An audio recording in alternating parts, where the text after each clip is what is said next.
એમ કહેવાય કે જેમ મર્યાદા ભક્તિ હનુમાનજીને સિદ્ધ છે, એમ પુષ્ટિ ભક્તિ શ્રી ગિરિરાજજીને સિદ્ધ છે. સાક્ષાત પુષ્ટિ ભક્તિનું આ ઘનીભૂત સ્વરૂપ ગિરિરાજ બાબા. ગર્ગ સંહિતામાં ગિરિરાજજી નહીં, ગિરિરાજ ખંડ નામથી એ કથા આવે છે.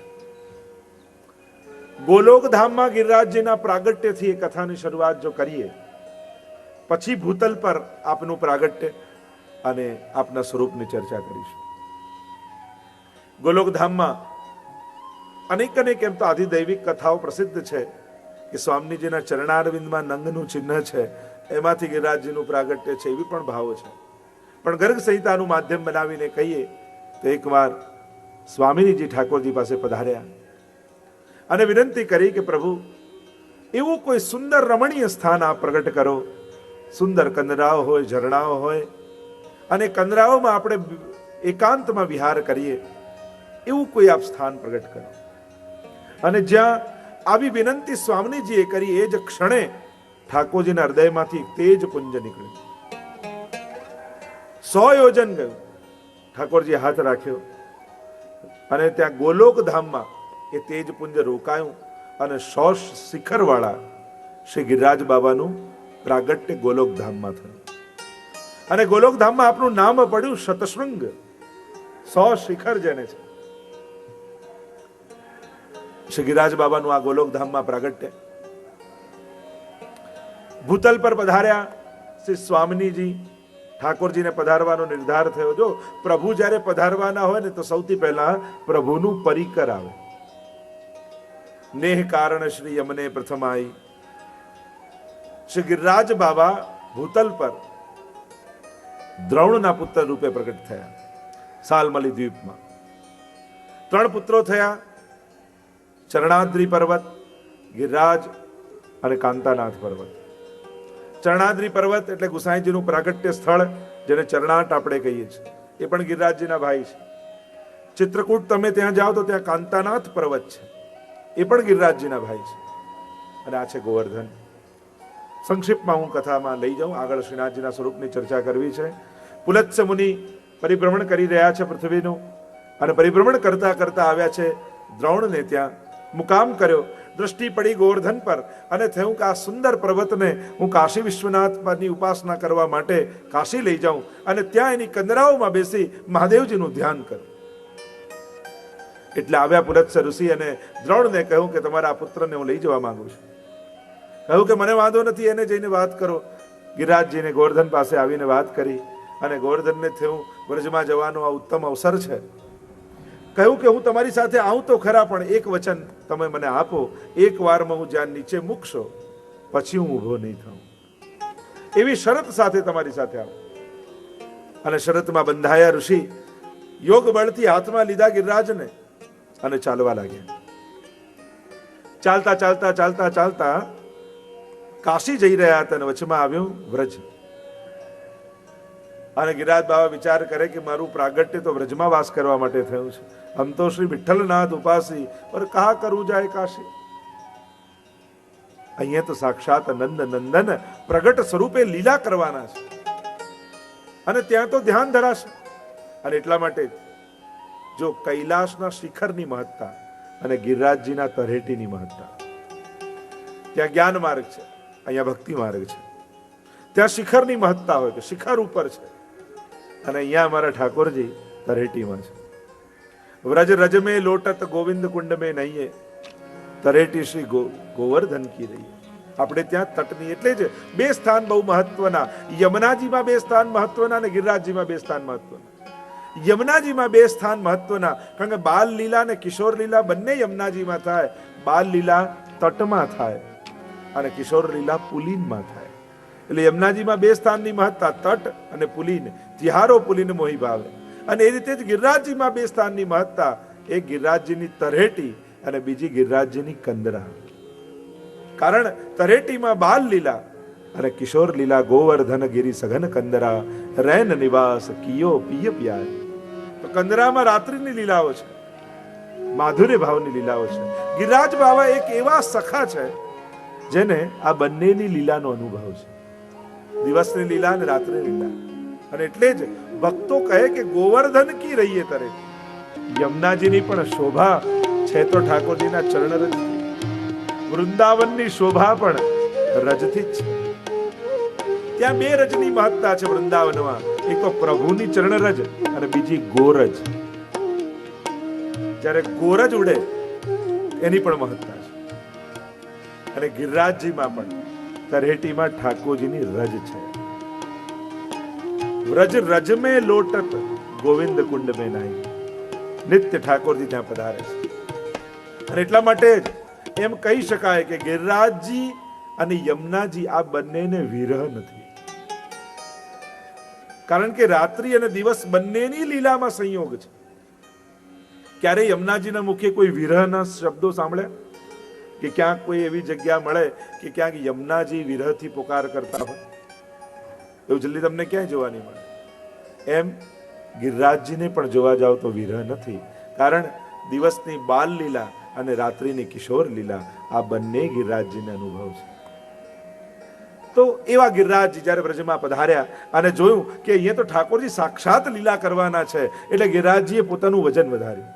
અને વજન વધાર્યું ને ઋષિ ઉચકી ન શક્યા, નીચે પધરાવી દીધા ગિરિરાજજીને. અને નિત્યક્રમથી નિવૃત્ત થઈ ફરી જ્યારે પધરાવવા આવ્યા ત્યારે ગોવર્ધને કહ્યું, હું તો તમારી જોડે વચને બંધાયેલો હતો, એકવાર મને જ્યાં મૂકશો ત્યાંથી હું ઊભો નહીં થાઉં. ઋષિને થયું કે આણે છલ કરીને અહીંયા આવ્યા છે, એટલે શ્રાપ આપ્યો, જ્યાં તને શ્રાપ આપું છું રોજ તલ ભર તું ઘટીશ. અને ત્યારથી ગિરિરાજ બાબાને શ્રાપ લાગ્યો છે, રોજ તલ ભર ગિરિરાજજી ઘટે છે. પણ ગિરિરાજજીને થયું કે જ્યારે ઠાકોરજી ભૂતલ પર નહીં બિરાજતા હોય પ્રગટ સ્વરૂપે, પછી ભૂતલ પર રહીને કરીશું શું? એટલે શ્રી ગિરિરાજ બાબા રોજ તલભર ઘટે એવી આપણે ત્યાં કથા છે, માન્યતા છે. અને આપણો બધાનો અનુભવ છે કે 20 વર્ષ પહેલા તમે દર્શન કરવા ગયા હો અને આજે દર્શન કરવા જાઓ તો ગિરિરાજી ઓછા લાગે, તમને તલભર ઘટી રહ્યા છે. પણ એના માટે આપણે નિમિત્ત ન બની જઈએ, એના માટે સાવધાન રહેવું.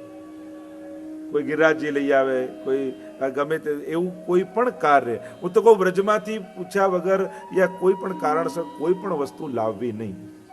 કારણ ત્યાં આપણે ત્યાં તો એવો ભાવ છે કે કોઈ ઋષિઓ હજારો વર્ષોનો તપ કરી એમને વ્રજવાસ મળ્યો છે, અને તમે એને લઈ આવો એટલે કોઈનો વ્રજવાસ તોડાવવાનો અપરાધ આપણને લાગે. એટલે એવો અપરાધ ક્યાંક આપણને ન લાગે એના માટે સાવધાની રાખવી. ભલે કોઈ આપે કરે, હાથ જોડીને કહેવું વ્રજમાંથી કોઈ પદાર્થ મારે લઈ જવું નથી, કારણ કે ત્યાં બધું અલૌકિક છે એમ આપણો ભાવ છે. એટલે બને તો ક્યારેક કોઈ પણ વ્યક્તિએ ગિરિરાજજી પૂછ્યા વગર લાવવાનું, કારણ કે ગિરિરાજજીનો અપરાધ થઈ જાય. કારણ કે ગિરિરાજજીને વ્રજમાં રહેવું કેટલું ગમે છે. નિત્ય ઠાકોરજીની સેવા એ કરી રહ્યા છે, અને કોઈને સેવા છોડાવવાનો અપરાધ આપણને લાગે, અને એટલા માટે સાવધાન રહેવું. તો ગિરિરાજ બાબા પધાર્યા વ્રજમાં.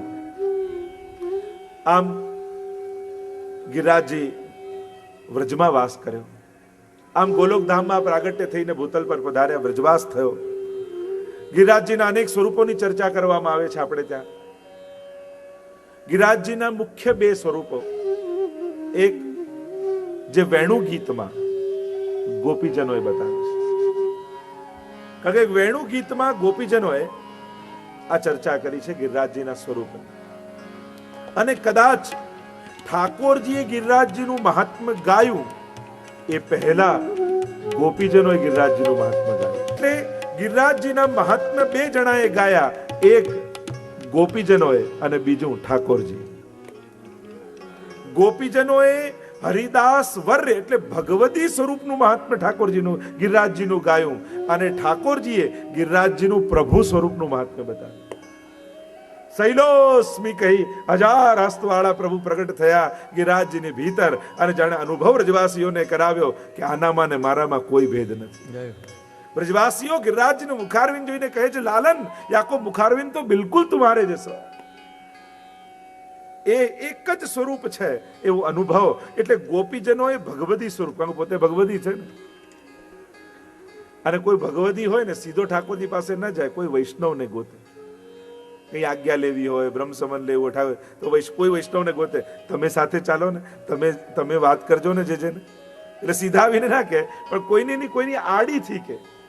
એટલે ગોપીજનોને પણ મનોરથ પૂરા કરવા છે, પણ હરિદાસ કોની કાની લેવી કે જે પ્રભુને અત્યંત પ્રિય હોય એને લઈને જઈએ કે જે બહુ નિકટના હોય, જે એની જોડે વાત કરતા હોય, તો એવાને આગળ કરી આપણે એમ કહીએ કે તમે સાથે ચાલો ને તમે કહેજો તો જલ્દી આજ્ઞા મળશે, એમ થાય ને.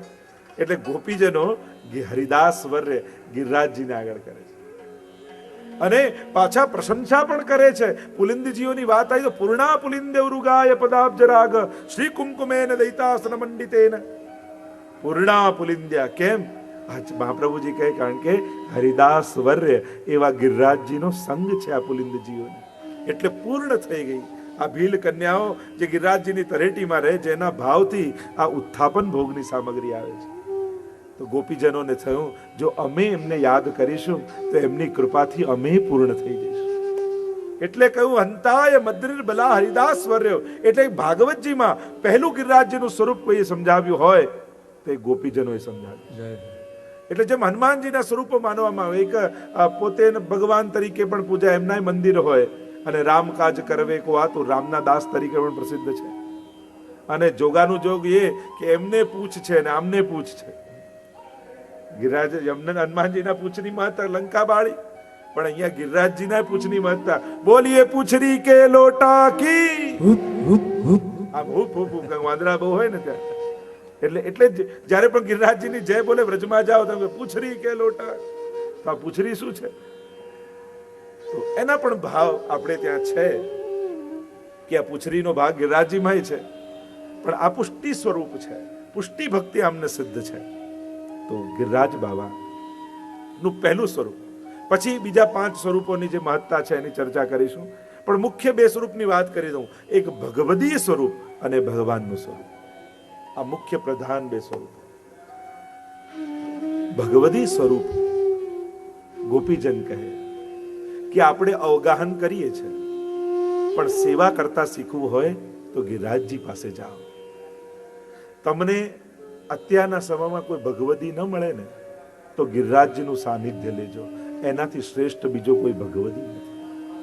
આપણને તો એક જ કઈ કામ પડે એટલે ગિરિરાજજી પાસે જવાનું. પુષ્ટિ માર્ગમાં ઠાકોરજી પાસે મંગાય નહીં એટલે ગિરિરાજજી પાસે માંગવા જવું, એવી એક માન્યતા. એટલે કોઈ ને કોઈ કામના સિદ્ધ કરવા માટે ગિરિરાજજીનો આશ્રય કરીએ. પણ ગિરિરાજજી એ પરમ ભગવદી છે. ગિરિરાજજી પાસે સત્સંગ કરવા જાઓ, એના સાનિધ્યમાં બેસીને ભગવત નામ લો, ગિરિરાજ બાબા બધું તમારું પૂરું કરી. એટલે કેવલ સકામ ભક્તિનું કોઈ ગિરિરાજ બાબા સ્થાન નથી. ગોપીજનો શું કરે કે જ્યાં મળવાનું હોય ને એનો નકશો માળાજીમાં બનાવીને લાવે, કે આ કદમના વૃક્ષ નીચે મળીશું, એટલે થાગ એનો બનાવે કદમના ફૂલનો. પછી મોગરા લપેટે કે આપ મોગરાની કુંજમાંથી થઈને પધારજો, પછી ગુલાબ નાખે કે આ ગુલાબની કુંજમાંથી થઈને આવજો, એમ કરીને આખો નકશો બનાવી દે અને જઈને ઠાકોરજીના કંઠમાં ધરાવે. એટલે ઠાકોરજી અને ગોપીઓ સમજી જાય કે આજે ક્યાં મળવાનું છે, અને યશોદાજીને ખબર ન પડે. તો પહોપ માલ લે કંઠ ધરાવે, સંકેત સદન કી ઠોર બતાવે. અને ક્યાં મળવાનું છે નક્કી થઈ જાય. તો વૈજયંતીમ ચ માલામ, ચ લખ્યું મહાપ્રભુજી આજ્ઞા કરે, આ ચ કહી લખી અને સંકેત કર્યો છે કે વનમાલા પણ ઠાકોરજીએ ધરી છે. વૈજયંતી માલાની સાથે વનમાલા ઠાકોરજીએ ધરી છે. અને આચાર્યો ટીકામાં એમ કહે કે આ વિક્ષેપિકા શક્તિ છે. જેમ પીતાંબર એ આચ્છાદિકા શક્તિ છે, એમ માલાજી એ વિક્ષેપિકા શક્તિ છે. જો તમને હવેલીમાં કોઈ બહુ શાંતિથી દર્શન નહીં કરવા દે, કઈ ને કઈક વિક્ષેપ આયા કરશે. આ વિક્ષેપ પ્રભુની શક્તિઓ લાવે છે. આ માલાજી વિક્ષેપિકા શક્તિ છે. જો હવેલીમાં શાંતિ તમે બેઠા બેઠા દર્શન, ક્યાંક કોઈ વચ્ચે આવી જશે, ક્યાંક કશાકનો અવાજ આવશે, ક્યાંક કોઈ ખસેડશે. કારણ આ પુષ્ટિ પુરુષોત્તમ છે ને, એ એવા કૃપાળુ છે કે જો તમે ટગર ટગર ટગર ટગર જોયા કરો ને તો એ તમારામાં મોહિત થઈ જાય અને તમારી પાછળ પાછળ ચાલવા લાગે. હવે તમારી પાછળ પાછળ ચાલવા લાગે તો પ્રભુની લીલા આગળ કેમ થાય, બીજાને લાભ કેમ આપે? એટલે આ માલાજી એ સમયે હલે. આ વિક્ષેપિકા શક્તિ છે. અને માલાજી હલે એટલે ગોપીજનોનું ધ્યાન ઠાકોરજીના મુખારવિંદમાંથી માલાજીમાં જાય, અને માલાજીમાં જાય એટલે એનો નિરોધ ત્યાં થાય નહીં ઠાકોરજી. અને એટલા માટે માલાજીને વિક્ષેપિકા શક્તિ કહી છે. અનેક પ્રકારની માલાજીના ભાવો આપણે ત્યાં બતાવવામાં આવ્યા છે. આ માલા વ્રજભક્તોના ભાવથી આપણે ત્યાં પુષ્ટિ માર્ગમાં ધરાય છે. શ્યામદાસ કણબીની વાર્તા આવે ને, અને જ્યારે માલાજી ધરાવીને કંઠમાં ઠાકોરીને ધરાવીએ ત્યારે આ વ્રજભક્તો એટલા પ્રસન્ન થાય કે ધરાવનારને આશીર્વાદ આપે છે કે તે અમારો પ્રભુ સાથે સંગમ કરાવ્યો છે, તો અમે તને આશીર્વાદ આપીએ છીએ, તને પણ આવું સુખ મળે છે. એટલે માલાજી ધરાવનારને વ્રજભક્તોના આશીર્વાદ મળે છે. તો વૈજયંતીમ ચ માલામ રંદ્રાન વેણો રધર સુધયા પૂરયન ગોપ વૃંદય. વેણુને ઠાકોરજી અધરો પર પધરાવે અને અધરો પર પધરાવી વેણુનો નાદ કરતા કરતા ઠાકોરજી વૃંદારણ્યમ સ્વપદ રમણમ પ્રાવિશદ ગીત કીર્તિ. વેણુને નાદ કરતા કરતા પ્રભુ પધરાવે પોતાની 12 શક્તિઓની સાથે. આપણે ત્યાં કહ્યું છે કે ઠાકોરજીની લીલામાં 12 શક્તિઓ છે અને આ 12 શક્તિઓ દ્વારા ઠાકોરજી લીલા કરે છે. પહેલી છે ઉચ્છેદિકા શક્તિ, રસગોપનનું કાર્ય કરે અને રહસ્ય લીલાનું જીવને જ્ઞાન ન થવા દે.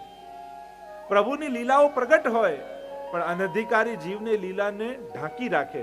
આ છે ઉચ્છેદિકા શક્તિ. બીજી શક્તિ પ્રભુની લીલામાં છે વિક્ષેપિકા શક્તિ. નિકુંજ લીલામાં અનધિકારી જીવોને પ્રવેશવા ન દે. કંઈ ને કંઈ એની ભક્તિમાં એની સાધનામાં વિક્ષેપ લાવે એટલે એનો પ્રવેશ ન થાય. ત્રીજી શક્તિ પ્રભુની છે યોગ માયા શક્તિ, જે રસાદી લીલાઓની સામગ્રી સિદ્ધ કરવાનું કાર્ય કરે છે. ચોથી છે કાત્યાયની દેવી, એ સસાધન ભક્તોને ભાવને સિદ્ધ કરી આપે. જે અધિકારી જીવ છે એના ભાવને સિદ્ધ કરીને આપે છે. પાંચમી શક્તિ છે વૃંદા દેવી, જે વૃંદાવનમાં સઘળી ઋતુ સામગ્રી સિદ્ધ કરી આપે. કારણ કે પ્રભુને જે લીલા કરવી હોય એ પ્રમાણેની આ વૃંદા દેવી ઋતુ સિદ્ધ કરે અને સેવામાં સહાયક થાય. છઠ્ઠી શક્તિ છે ચંદ્રાવલીજી, જે ઠાકોરજીને લીલા કરાવે, રમણ કરાવે. સાતમી છે સંકેત દેવી, વ્રજભક્તોને અને ઠાકોરજીને જ્યારે સઘળી સામગ્રી સિદ્ધ થઈ જાય, સઘળી સજાવટ થઈ જાય ત્યારે અહીંયાથી વ્રજભક્તો સંકેત કરે અને અહીંયાથી ઠાકોરજીને સંકેત કરે અને આમ લીલામાં અગ્રસર કરે. આગળ છે લલિતા દેવી, જે મધ્યાજી રૂપે છે. માનાદી લીલાઓમાં ઠાકોરજી અને વ્રજભક્તોનો માન છોડાવી અને ફરી લીલા શરૂ કરાવે, એ લલિતા દેવી. આગળ છે વિમલા દેવી, જે સગળા ભક્તોને શૃંગાર કરે છે. આ વિમલા દેવી જેવો મનોરથ હોય એ મનોરથને અનુસાર સગળા વ્રજભક્તોના શૃંગાર ધરાવે છે અને એ ભક્તોને લીલાને અનુકૂળ બનાવે છે. કારણ કે જ્યારે પણ મનોરથ કરીએ ત્યારે આટલી વસ્તુની એક રૂપતા, રસ એક સરખો ચાલવો જોઈએ. જેવો મનોરથ હોય એવી સજાવટ, એવા ઠાકોરજીને શૃંગાર, એવી સામગ્રી અને એવા કીર્તન, આ ચારે એક રૂપ થાય ત્યારે મનોરથમાં રસ પ્રગટે. કર્યો હોય કુંજનો મનોરથ ને ઠાકોરજીને જગુલિયા ટોપી ધરાયા હોય તો રસાભાસ થઈ જાય. જેવો મનોરથ એવા શૃંગાર ધરવાના, જેવો મનોરથ એવી સામગ્રી આરોગાવાની. એટલે જ આપણે ત્યાં મનોરથને અનુકૂળ સામગ્રી આરોગાવાય છે કે આ મનોરથ છે તો આ સામગ્રી આવે, આ મનોરથ છે તો આ સામગ્રી આવે. જેવો મનોરથ એ રસરૂપ સામગ્રી આવે અને એવા જ કીર્તનના ગાન. ચાલતો કુંજનો મનોરથ, અહીંયા પલ્લાના કીર્તન ગાય, ઠાકોરજી સામે બિરાજતા હોય ને વિરહના પદ ગાય તો રસાભાસ થઈ જાય. તો આ ચારેય વસ્તુ એક રૂપ થાય ત્યારે મનોરથમાં રસ પ્રગટે. તો વિમલા દેવી સગળા ભક્તોના શૃંગાર કરે. નોવારી દેવી એ નવતમ રસની વાર્તા સંભળાવી વ્રજભક્તોને અને એમને મનોરથ માટે તૈયાર કરે કે આમ પ્રભુ લીલા કરશે, આવી સજાવટ કરી છે અને આવી વાર્તા કરી અને એમની અંદર ભાવ પ્રગટાવે. 11માં ચોવારી દેવી, એ ચારેય યુથાધિપતિઓની આજ્ઞા અનુસાર સેવા કરે. અને 4 યુથ વ્રજભક્તોના છે, એના એક એક અધિપતિ હોય અને એ જે આજ્ઞા કરે એ પ્રકારે દોડી દોડીને ચોવારી દેવી સેવા કરે. 12મી શક્તિ છે આનંદી દેવી, એ સર્વના વિરહ તાપને નિવૃત્ત કરી અને એમના હૃદયમાં આનંદ પ્રગટાવે છે. આ 12 શક્તિઓ પ્રભુની લીલામાં છે અને આ 12 શક્તિઓ દ્વારા ઠાકોરજી સદાય નિકુંજમાં લીલાઓ કરે છે. તો પીતાંબર એ આચ્છાદિકા શક્તિ છે, માલાજી એ વિક્ષેપિકા પ્રભુની શક્તિ છે. પ્રભુ વેણુનાદ કરતા રંદ્રાન વેણો અધર સુદયા, એ અધરોમાંથી અધર સુધાને ભરતા વેણુનો નાદ કરતા કરતા પ્રભુ પધારી રહ્યા છે. અધર સુદયા પૂરયન, એ સુધાને ભરતા ભરતા ઠાકોરજી પધારે છે. 3 પ્રકારની સુધા ઠાકોરજી વહાવે છે એમ મહાપ્રભુજી આજ્ઞા કરે છે. દેવભોગ્યા સુધા, ભગવત ભોગ્યા સુધા અને સર્વા ભોગ્યા સુધા. સૌથી પહેલા ઠાકોરજી વેણુમાં નાદની સાથે દેવ ભોગ્યા સુધા વહાવે. એ કોના માટે છે? અહીંયા દેવતાઓ એટલે આકાશમાં રહેલા દેવતાઓ નહીં, સાક્ષીણ દેવાહ. મહાપ્રભુ તો કે અહીંયા જે સાક્ષીઓ છે આ લીલાના, એ જ દેવો છે. એટલે આ લતા પતા ગાયો પક્ષીઓ જે લીલાના સાક્ષીઓ છે ને એ જ દેવો છે. બીજી જે ભગવત ભોગ્યા સુધા એ ભક્તો માટે છે. અને ત્રીજી સુધા છે સર્વા ભોગ્યા સુધા. આ સર્વા ભોગ્યા સુધાના ભોગતા સ્વયં ભગવાન પોતે છે. આ સુધા નાદમાં વહાવે અને ગોપીજનોના કર્ણમાંથી હૃદયમાં પધારે, રોમ રોમમાં વ્યાપ્ત થઈ જાય અને રાસ સમયે ઠાકોરજી એ જ સુધાનું ગ્રહણ ગોપીજનોમાંથી કરે. અને આ છે સર્વા ભોગ્યા સુધા. સર્વને જે અભોગ્ય છે, કેવલ ભગવાન માટે છે, એ છે સર્વા ભોગ્યા સુધા.